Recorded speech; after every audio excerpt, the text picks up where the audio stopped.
Red Balloon, that job network for conservatives, they advertise on our station for their ads. They've got a good ad that's running around the country. I see it a lot on social media. It's a great sort of counterculture ad. Take a listen to it. With kids as the stars in the spot.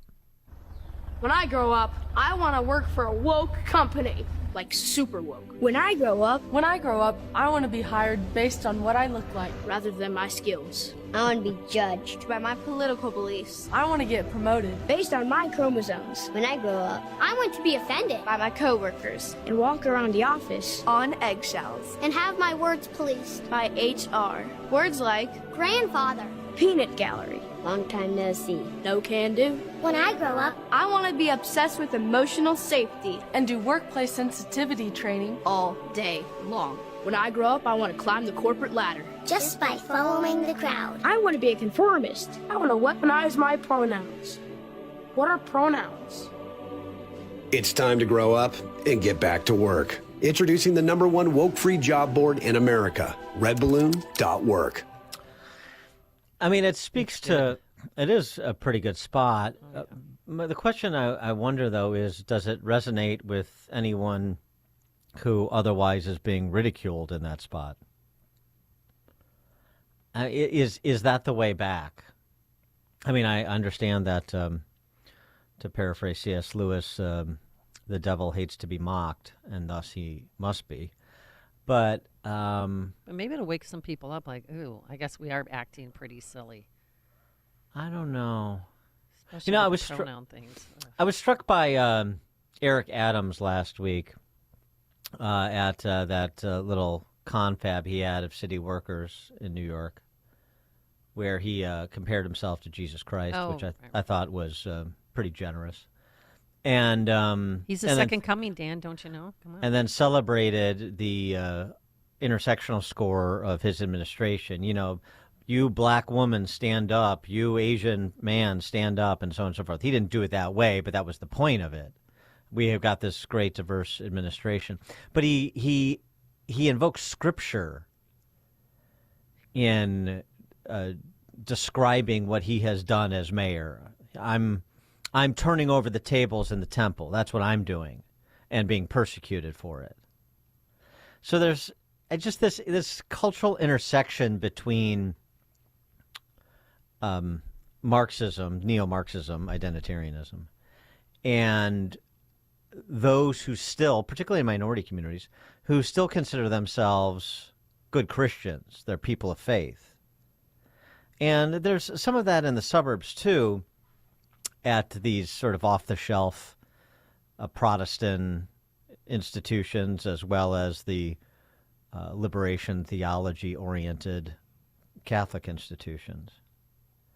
So, you're trying to, everybody's sort of wrestling with, I mean, if you care about America's future as a free society, which ostensibly we do, everybody's wrestling with, like, these intersections and signals and illustrations of revolt against the prevailing culture, while others fold into it that once were more iconoclastic. David French comes to mind. Russell Moore comes to mind. Like, how are we to exactly understand where Christianity and faithfulness is in this moment? How important is it in a post-Christian America? And if it is important, what should be done about it?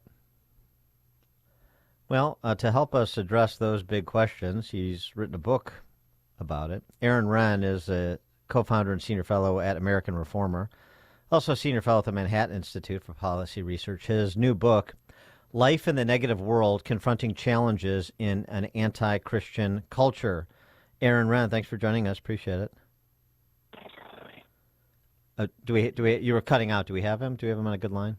Yes, you can hear me, right? Oh yeah, there we go. Okay, good. Sorry. Hello. I know you sort of give us a historical progression to where we are today. give us the sort of the thumbnail on that, and then let's get to how we should understand where we are today and what we do about it. Yeah, well, briefly, we never had a state church like in Europe, but essentially a sort of generic Protestant Christianity was the de facto national religion of America for most of its history. So in the 1950s, half of all the people went to church. We had prayer and Bible reading in schools, etc. In the 60s, that started to become unraveled. Christianity went into decline in America. That decline continues. And I sort of divide that period of decline between 1964 and the present into three phases or worlds I call the positive, neutral, and negative world. In the positive world, 64 to 94, Christianity's in decline in America, to be sure, but is still basically viewed positively. From 94 to 2014, we hit a tipping point. Christianity's not really seen positively anymore, but it's not yet viewed negatively either. It's just one more lifestyle choice among many in a sort of pluralistic public square. But then around 2014, we had a second tipping point and into what I call the negative world. For really the first time in the 400-year history of America, sort of official elite culture is now negative or certainly skeptical towards Christianity. To be known as a Bible-believing Christian does not help you get a job at Goldman Sachs or Google.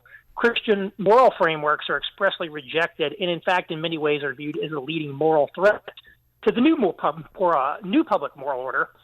And so this is a kind of a very uncomfortable situation, I think, that a lot of Christians and evangelicals find themselves in today. Well, what happened? I mean, why the decline?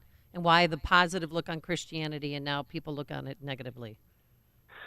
Well, that's a very complicated topic. I'm not one of these where did it all go wrong. I think, you could tell, philosophers and things have told 100-year story arcs of secularization. I think a couple of landmarks, though. One was the sort of collapse of the old Protestant establishment in the 1960s. I mean, we really did have a self-consciously Protestant leadership class in America for much of the history. Now, if you were Catholic or Jewish, you didn't necessarily like that. But there was a sort of Christian identity in that.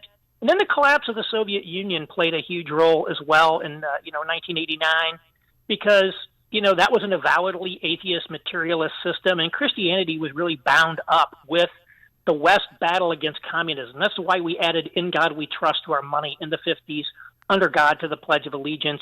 It wasn't until the Soviet communist threat went away that Christianity could sort of be unbundled from what it meant to be a Western liberal democratic society. Yeah, I mean, as Charles Murray, right, when he said, part of what happened with the leadership class, if you will, is they stopped preaching what they practice? Right. Well, there's certainly been this huge disconnection between the elite and the masses of America. In the past, many of the upper class, the elites, may have looked kind of contemptuously on the lower classes, but they still had a great identity with America and viewed themselves as stewards of this country and its institutions. And that's really less the case today. I mean, our elite behaves in a very self-interested manner. And, unlike the old days when they said what's good for General Motors is good for America and vice versa, today what's good for a private equity executive may be what's bad for America. And they don't really care.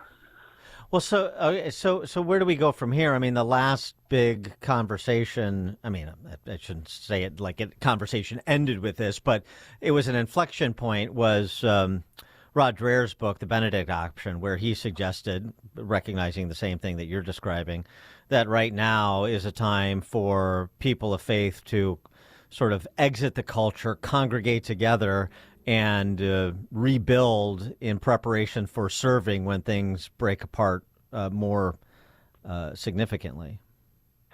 Yeah, I don't think exiting the culture is really an option.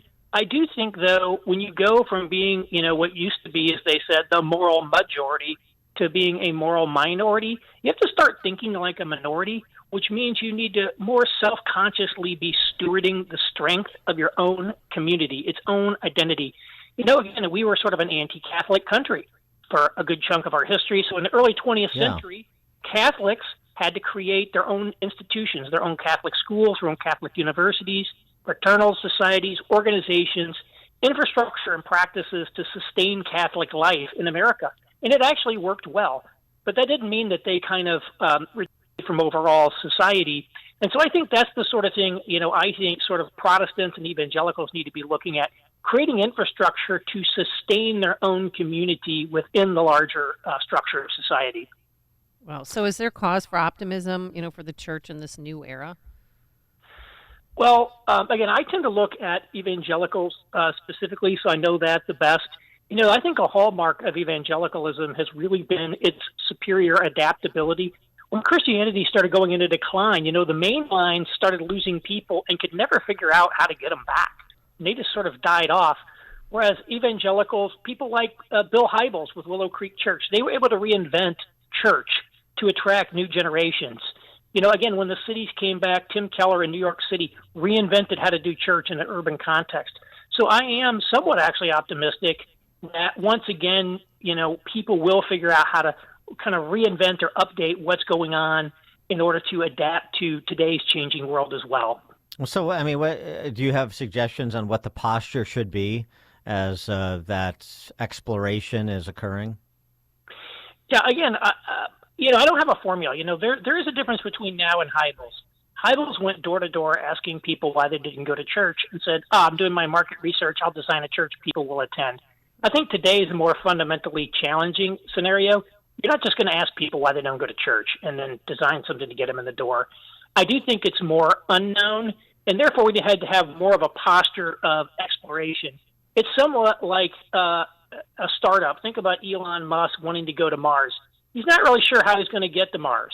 And so he's trying to, figure out how to, well, first we're going to build a rocket, et cetera. So I think there is some of we have to be comfortable walking more by faith than by sight, more comfortable in this unknown territory. And we're going to have to explore. There's going to be a lot of trial and error probably to figure out what's going on. We're going to have to pivot along the way.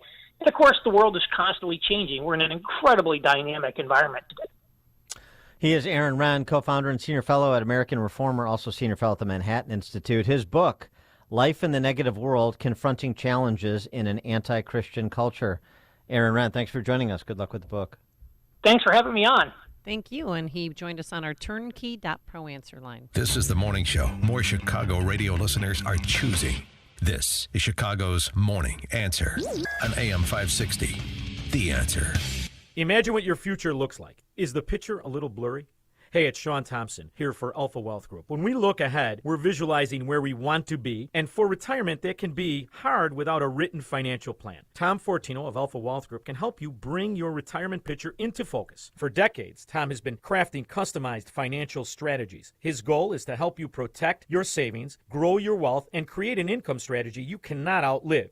If you're nearing or already in retirement, it's time to get your plan on paper. So bring your readers and let's take a look at it closely. Call Tom at 630-934-1855 and schedule a complimentary retirement consultation. There is no cost. There is no obligation.